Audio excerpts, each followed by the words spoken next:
Right, so people's attitude towards Egypt throughout the Israel Gaza conflict has been one of them either accepting Egypt's role in trying to mediate a peace process and people just calling them cowards for seemingly allowing Israel to behave as they have, not engaging with negotiations meaningfully at times, and now having violated decades-old peace accords. Still, Egypt appear to be largely sitting on their hands. But there has been a bit of a shift, certainly since the violation of those Camp David Accords, which have maintained peace between Egypt and Israel since 1979, now worsening in the last couple of days as the entire border between Gaza and Egypt has fallen under Israeli control. Egypt are getting more and more incensed. The resentment is bubbling up. Those peace accords, which Egypt have threatened to tear up, look more and more likely to end up tossed into the fire. And at the bottom of all of this is yet again genocide Joe Biden. But if you're wondering how he quite fits into this scenario, allow me to explain that not only does he fit in, but the state of matters right now between Egypt and Israel are in no small part entirely his fault. Right, so Egypt and Israel, they've history of going to war with each other. I won't say a long history, because Israel, despite bleating about their God-given right to the lands they occupy, have only existed since 1948. But the last time the two countries went to war in 1973, the Yom Kippur War, which Israel claims to have won, but actually didn't really. It was not a repeat of 1967, where they did, when they seized the Palestinian-occupied territories, the Sinai and the Golan Heights from Syria. They ended up being bailed out by US intervention. Egypt got the Sinai back.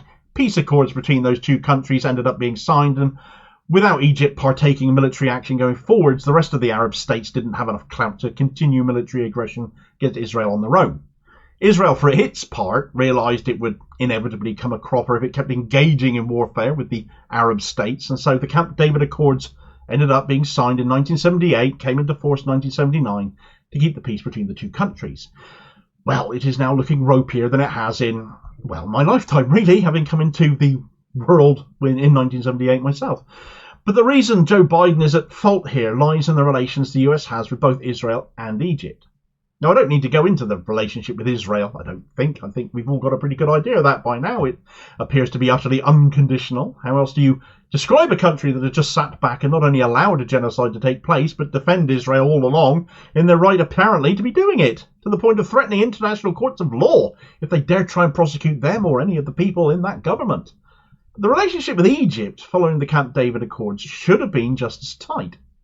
Prior to the Yom Kippur War, if you permit me a brief digression, a peace process was actually being brokered by a joint US and Soviet task force to try and end the hostilities between Egypt and Israel.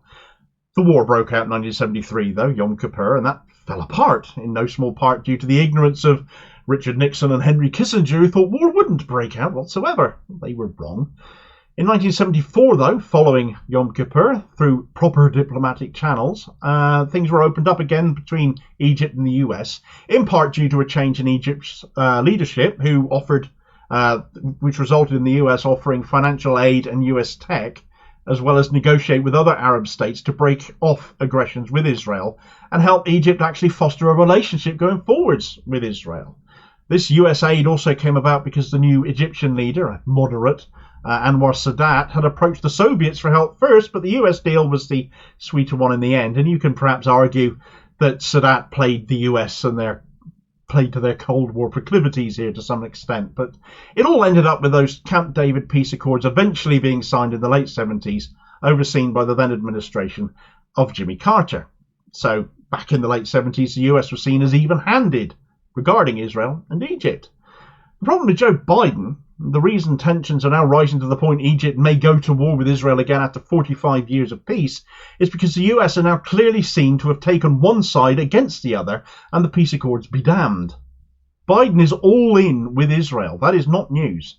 But in Egyptian eyes, the US under his leadership is betraying them, and that in no small part is to do with what Israel have been allowed to do in recent days without any criticism or censure apparently coming from the US. It was bad enough the other week when Israel, in violation of the peace accord, seized control of the Gaza side of the Rafah border crossing and closed it. And now they've seized control of the entire Gaza-Egyptian border. Why have they done that? Well, I did cover a story the other day about a new aid crossing to circumvent the Rafah border crossing being shut. And this new one was being opened at the point where the Israeli Gaza and Egyptian borders meet, a place called Kerem Shalom, aid through which should have begun flowing through last Sunday. Supposedly, Joe Biden had negotiated this. But with the entire Gaza-Egyptian border now under Israeli control, no aid has entered it at all. In fact, Kerem Shalom has reportedly been kept closed ever since May the 7th. Certainly now the Israeli military control, it's not going to open any more likelier than the Rafah border crossing is. If seizing the Rafah border crossing in and of itself was violating the Camp David Accords, then seizing the entire length of the Gaza-Egyptian border now, the so-called Philadelphia Corridor as Israel call it, does so on steroids. This is meant to act as a buffer zone between Egypt and Israel. 14 kilometers long, it's not big, but Israel has seized it, claiming it is an oxygen line for Hamas. Such are the words of Daniel Hagari, who I prefer to call Mr. Pointy, because he does like pointing at stuff, such as calendars on walls, calling them lists of Hamas targets or lists of operatives, but instead they're actually calendars, because frankly Israeli spokespeople couldn't lie straight in bed. Already things are escalating along this buffer zone, which the Camp David Accords strictly prohibit the numbers of soldiers permitted within.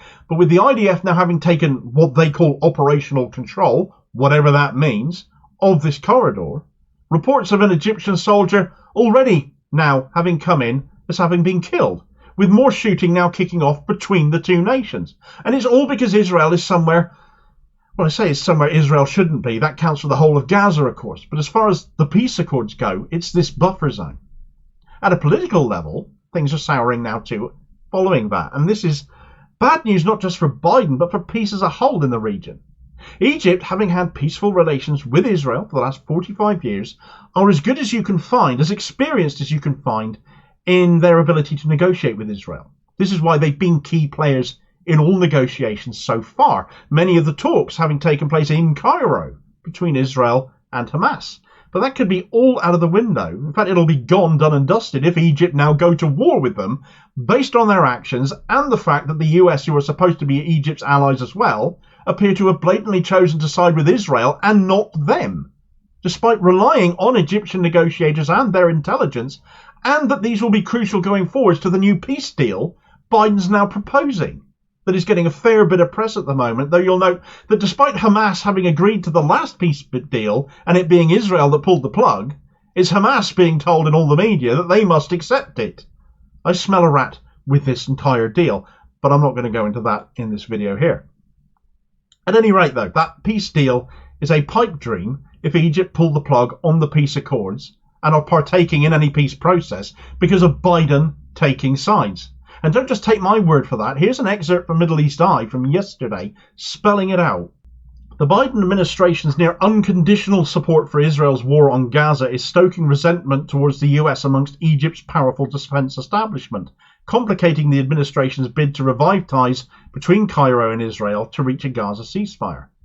Egypt's Supreme Military Council, the General Intelligence Service and other defense officials are angry that the US has sided with Israel over its invasion of Rafah and seizure of the Philadelphia Corridor, a former Egyptian official briefed by members of Egypt's intelligence community told Middle East Eye.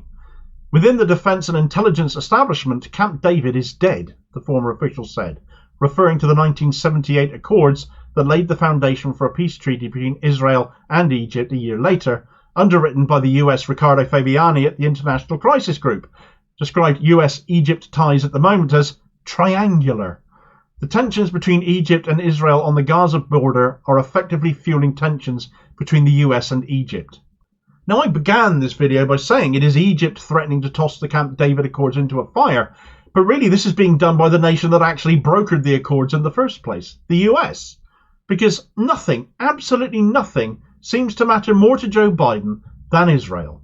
That precious Western footprint in the Middle East, now acting with despotic, genocidal abandon, and nothing will make that man seemingly deviate from siding with them. I don't know about you, but I'm sick to the back teeth of reading articles telling me how frustrated Biden is, how angry he is with Netanyahu, because what actually ever changes? If peace is only possible with Egyptian cooperation, then what the hell is Biden doing not telling Israel to get out of the Philadelphia Corridor and demand they relinquish control of the Rafah border crossing, held by Israel for getting on for a month now, so it may reopen? Every day this does not happen is another day of supporting Israel and not Egypt, and is another day that Egypt could now say enough is enough and send their troops in to restore the buffer zone. I'd remind you that this is Rafah that would be caught up in the middle. Biden is playing a stupidly ignorant, dangerous game here. He's been picking the wrong side the whole way along so far, and if he carries on, and Egypt does go to war, this will be on him. He will be the man who will have wrecked 45 years of peace by insisting on siding with a genocidal maniac in Benjamin Netanyahu. I went into the Camp David Accords in more detail, along with the seizure of the Rafah border crossing by Israel last month in this video recommendation here, if you'd like to dive into this story a little more deeply, and I'll hopefully catch you on the next vid. Cheers, folks.